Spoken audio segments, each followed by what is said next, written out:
రెండో విడతలో లోక్సభ ఎన్నికలు జరగనున్న రాష్ట్రాల్లో తమిళనాడు విచిత్రమైన పరిస్థితి ఎదుర్కొంటోంది. జాతీయ పార్టీలకు చోటివ్వని తమిళ ఓటరు ఈసారి అన్నాడీఎంకే పార్టీల్లో దేనికి పట్టం కడతారనే అంశం ఆసక్తికరంగా మారింది. మొత్తం 39 పార్లమెంట్, 18 అసెంబ్లీ ఉప ఎన్నికలకు ఇక్కడ రంగం సిద్ధమైంది. తమిళనాడులో మొత్తం 5.8 కోట్ల మంది ఓటర్లున్నారు. అందులో 1.8 కోట్ల మంది తెలుగు ప్రజలుండగా 1.4 కోట్ల మంది తెలుగు ఓటర్లున్నారు.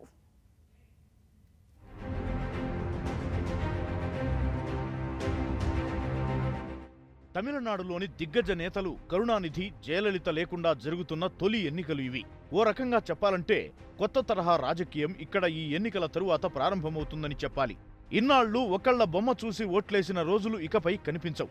అన్నాడీఎంకే, డీఎంకే రెండు పార్టీలతో జాతీయ పార్టీలు పొత్తు పెట్టుకోవాల్సిందే తప్ప ఇక్కడి టర్మ్స్ డిక్టేట్ చేయడం కాంగ్రెస్, బీజేపీ తరం కాదు. మరోవైపు బరిలో కమల్ హాసన్ పార్టీతో పాటు చిన్నా చితకా పార్టీలు కూడా పోటీ పడుతున్నాయి. దీంతో 2019 లోక్సభ ఎన్నికల తీర్పు విలక్షణంగా మారనుండటమే కాకుండా ప్రాధాన్యత కలిగినది కూడా అవనుంది.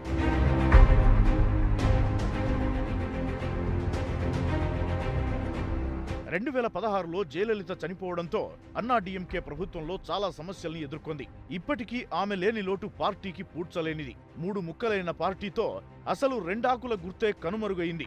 ఈ గుర్తు లేకపోవడమనే అంశం ఏ మేరకు ఓటింగ్ ని ప్రభావితం చేస్తుందో కూడా ఈ ఎన్నికలు నిరూపిస్తాయి. టీటీవీ దినకరన్ నాయకత్వంలోని ఏఎంఎంకే అన్నాడీఎంకే పార్టీకి ప్రమాదకరంగా మారింది.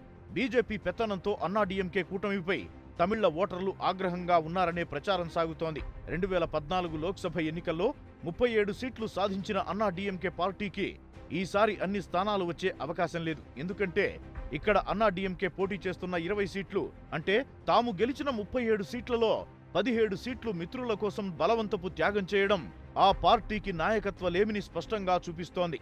బీజేపీ 5 సీట్లలో, విజయకాంత్ డీఎండీకే 4 సీట్లలో పోటీ చేశాయి. టీఎంసీ, పుదియ తమిళం, పుదియ నీతి కక్షి తలా ఒక్కో సీటులో పోటీకి దిగాయి. పట్కల్ మక్కల్ కక్షికి 7 సీట్లు పొత్తుల్లో భాగంగా అన్నాడీఎంకే వదులుకోవాల్సి వచ్చింది. ఇంతగా కలిసి పోటీ చేస్తున్న ఈ కూటమిని ముందుగా దెబ్బతీసే అంశం చూస్తే అమ్మా మక్కల్ మున్నెట్ర కజగం ఏఎంఎంకేనే ముందుగా చెప్పుకోవాలి.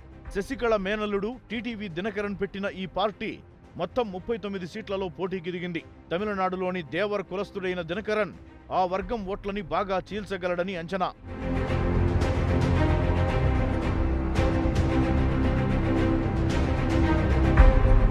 ప్రతిపక్షమైన డీఎంకే చూస్తే సమర్థవంతమైన నేతగా ఈ 2 ఏళ్లలో స్టాలిన్ బాగా పేరు తెచ్చుకున్నారు. ఓ రకంగా ద్రవిడ రాజకీయాలను నడపగల సత్తా ఉన్న నేతగా తమిళనాడు అంతా భావించినా ఆశ్చర్యపోనక్కర్లేదంటున్నారు.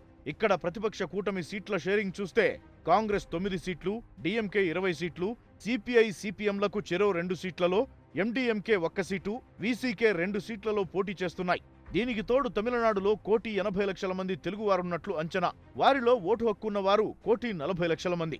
దీంతో వీరిని ఆకట్టుకునే ప్రయత్నాలు డీఎంకే, అన్నాడీఎంకేలు చేశాయి. పైగా హీరో కమల్ హాసన్ కూడా తెలుగు వారికి సుపరిచితం కావడంతో ఆయన ఈ ఓట్లపై బాగానే ఆశలు పెట్టుకున్నారు. అయితే మక్కల్ నీతి మయ్యంకి ఈ ఎన్నికలు ఓ లిట్మస్ టెస్ట్ లాంటివే.